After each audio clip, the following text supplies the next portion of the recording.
Assalamualaikum warahmatullahi wabarakatuh. Saya Aimi Syakirah Baharudin. Saya merupakan staf MyFund Action, Ketua Unit Operasi untuk bidang kesihatan di MyFund Action. Baru grad tahun lepas dari Universiti Malaya, bidang perubatan lah, medical. Hai, Assalamualaikum. Nama saya Kamalia. Saya merupakan PR di MyFund Action.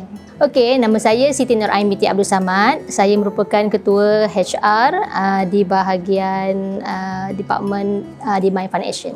Saya nak tanya dulu, tahu tak Aimi mengenai anxiety disorder? Okay, so anxiety ni sebenarnya kalau kita orang as medical student ni memang biasalah dengar. Anxiety atau bahasa Melayu dia ialah keresahan atau kebimbangan. Okay, so kalau anxiety ni sebenarnya dia agak common dekat Malaysia. Cuma mungkin orang jarang guna term anxiety. Dia selalu guna term apa? Bimbang yang melampau ataupun keresahan yang melampau Kalau lah. Cuak tu dia boleh jadi anxiety, boleh jadi tak. Tahu sebab pernah buat ujian DAS tu. So ada apa-apa nak share dengan kita orang? Oh, okey. Sebenarnya Kama baru balik daripada New Zealand dan memang ditempatkan di pusat kuarantin lah. Dan masa tu ada beberapa hari, 3 hari lepas kuarantin tu ada daripada hospital pakar secretary lah call nak buat sedikit ujian persaringan kesihatan mental kan, yang dia atau dikenali sebagai DAS kan. Okay, lepas dia buat ujian, tanya soalan-soalan yang ikut pada skala-skala tu, lepas tu dia pun bagi tahu result. Okay, dia kata stress dengan depression awak okay, normal, tapi anxiety awak teruk. So adalah kategori teruk tu kronik ke ataupun boleh? Dia cakap tak ada sampai tahap kronik, cuma awak ni terlalu berfikir, overthinking. Saya memang overthinking punya orang lah. Anxiety ni adalah salah satu penyakit mental yang menyebabkan seseorang itu rasa berkeluh kesah, rasa risau, rasa bimbang, rasa takut, dan ia boleh menyebabkan kepada perubahan dari segi fizikal dan juga dalaman mereka. Kalau dari segi fizikal ni, mereka akan mengalami mungkin masalah penyakit darah tinggi, kemudian mungkin susah nak tidur, okey, dan sebagainya lah. Jadi bila didiagnose sebagai orang yang ada anxiety, first perasaan awak time tu? Perasaan masa tu macam anxiety macam tu.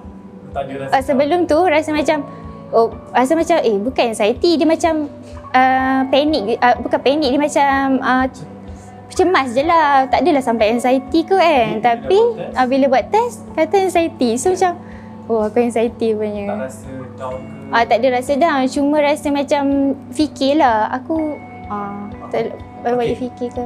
Sebenarnya anxiety ni antara yang serius ke ataupun mild saja kat Malaysia ni? Okay, kalau anxiety ni dia agak common selain depression. Dia agak, sebenarnya depression dan anxiety ni dua benda yang agak common dekat Malaysia lah sebenarnya.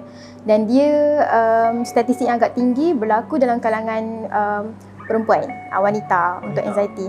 Okey, kalau Aimi sendiri rasa kenapa dia jadi anxiety tu? Okey, kalau nature wanita tu sendiri, kita memang jenis yang lebih macam ni particular berbanding lelaki. Kita lebih berfikir-fikir, in detail berbanding lelaki, dan kita akan take sesuatu tu secara mendalam lah. So dia macam banyak trigger jugalah anxiety ni. Macam kalau kita stress ataupun kalau kita terlalu berfikir tentang sesuatu tu pun akan membawa kepada anxiety.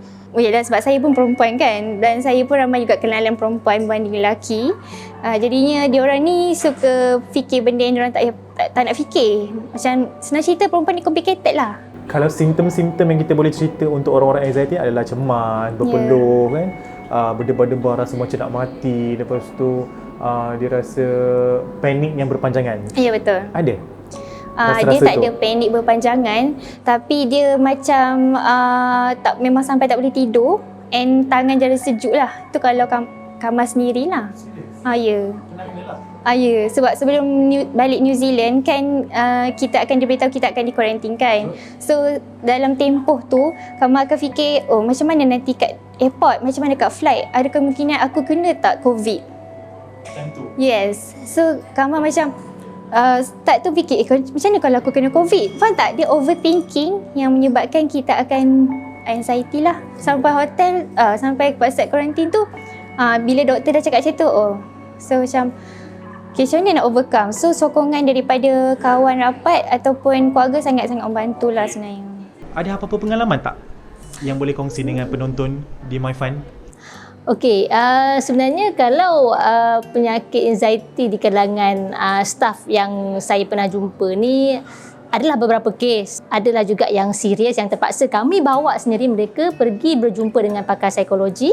Dan ada juga yang mereka ada simptom-simptom dan mereka sendiri yang pergi sendiri berjumpa dengan doktor untuk dapatkan nasihat, dan ada juga yang just kita bantu untuk kita buat sesi kaunseling. Kalau saya sendiri tak ada, cuak biasa tu adalah kalau exam ke kat atas pentas tu biasalah kan. Kalau kawan sebenarnya tak ada lagi, tapi baru-baru ni adalah macam orang tanya. Tapi saya, sebab saya belum jadi doktor lagi, saya tak boleh nak consult apa-apa. So apa yang boleh saya maksudnya bagi suggestion ialah kalau benda tu berterusan, she should seek for other opinion lah, maksudnya doctor's opinion. So rasanya perkara ni ramai tak orang tahu pasal anxiety ni? You sebagai orang normal, Orang normal kan, rasa orang ramai aware tak pasal anxiety ni? saya rasa agak kurang. Sebab sebenarnya dia worldwide jugalah sebenarnya. Anxiety ni benda yang treatable, tapi ramai orang buat don't know, maksudnya diorang ignore, neglect the symptoms lah. So saya rasa in term of knowledge ataupun orang tahu ke tak tu, saya rasa masih kurang lagi. Sekiranya Aimi ada kawan ataupun rakan sekerja yang mengidap anxiety disorder, tak kisahlah mild ke low ataupun chronic, you sebagai kawan ataupun orang biasa yang normal, macam mana you nak overcome that problem? Okey, kalau kita sebagai seorang kawan lah, kebiasaannya kalau benda-benda lain pun selain daripada masalah anxiety ni, kita biasanya akan tanya lebih detail lah kot, apa punca ataupun trigger dia ada simptom-simptom tu dan berapa lama. So kalau kita rasa as kita sebagai kawan kita tak boleh nak solvekan benda tu, sebab anxiety ni dia kalau kebiasaannya semua orang ada anxiety, tapi kalau dia berlebihan itu yang akan affect kita kepada kita punya daily life. So kalau dengan penceritaan seseorang tu kepada kita dan kita rasa dia boleh affect daily life dia, affect kerja dia, so kita sepatutnya channelkan dia kepada tempat yang betul lah. Sebagai contoh, mungkin kita boleh suggestkan untuk dia berjumpa dengan doktor dan supaya dia dapat consultation yang lebih tepat. Sebenarnya kalau kita nak selesaikan masalah anxiety ni, sebenarnya Allah SWT dah sebutkan dalam surah Al-Ma'arij ayat yang ke-19. Mungkin saya boleh buka tafsir yang saya bawa sentiasa ni, iaitu Allah SWT menyebutkan sesungguhnya manusia diciptakan bersifat keluh kesah atas ataupun bimbang, risau. Apabila dia ditimpa kesusahan, dia akan berkeluh kesah, dan apabila mendapat kebaikan, dia akan menjadi kikir ataupun bakhil, kecuali orang-orang yang melaksanakan solat, mereka yang tetap setia melaksanakan solatnya, dan orang yang di dalam hatinya disediakan bahagian tertentu bagi orang-orang miskin yang tidak meminta, dan orang yang mempercayai hari pembalasan, dan orang yang takut terhadap azab Tuhannya, kerana sesungguhnya terhadap azab Tuhan mereka tidak ada seorang pun yang patut merasa aman daripada kedatangannya, dan orang yang memelihara kehormatannya kecuali terhadap isteri-isteri mereka atau hamba sahaya yang mereka miliki, maka sesungguhnya mereka tidak tercela. Maka barang siapa yang mencari di luar itu, iaitu zina, homoseks, mereka itulah orang-orang yang melampaui batas, dan orang-orang yang memelihara amanah dan janjinya, dan orang-orang yang berpegang teguh kepada kesaksian, dan orang-orang yang memelihara solatnya. Jadi di sini Allah SWT memang dah tahu dah ciri-ciri manusia ni memang diciptakan, ada ciri-ciri itu adalah berkeluh kesah. Itu adalah fitrah manusia. Tetapi di sini Allah SWT mengajarkan kepada kita bagaimana cara untuk kita mengatasi masalah keluh kesah ataupun isu kebimbangan ni. Dan di sini saya sebagai ketua HR, kami mengambil pendekatan dari segi Islamik, iaitu di mana kalau di kalangan staf kami cuba mewujudkan suasana environment yang Islamik, dan juga selain kita bagi tempat environment yang sesuai, yang kondusif untuk mereka bekerja, kami juga bagi bantuan dari segi kita membuat sesi taklim ataupun tazkirah kepada semua staf yang ada. Contohnya kita pun ada menjalankan aktiviti kahfi setiap hari Jumaat, dan juga sedikit perkongsian. Kita ada jadual untuk staf-staf kami untuk mereka membuat perkongsian untuk buat sharing. Dan begitu juga kami di MyFun Action ni, kami menjalankan aktiviti kesukarelawanan. Banyak projek-projek kami melibatkan kerja-kerja sosial. Jadi Staff-staff kami semua, kami turut libatkan bersama-sama untuk membuat aktiviti-aktiviti sosial untuk turut berbahagi dan memberi kepada golongan-golongan yang memerlukan. Secara tidak langsung, aktiviti yang kami cuba lakukan dan kami amalkan, kami terapkan di dalam syarikat kami, ia dapat membantu sekurang-kurangnya membendung isu kebimbangan dan juga keresahan.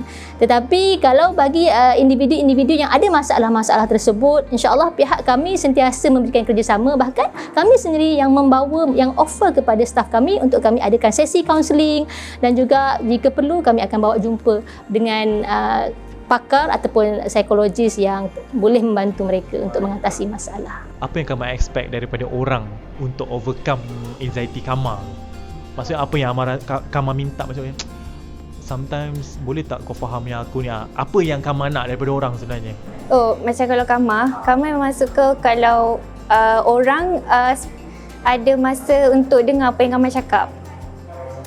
Macam tu, and dia enjoy kalau buat, macam dia ajak Kama buat something yang best lah, macam layan movie ke, macam pergi olahraga ke, macam bersukan ke, macam supaya kita tak fikir ke arah benda tu.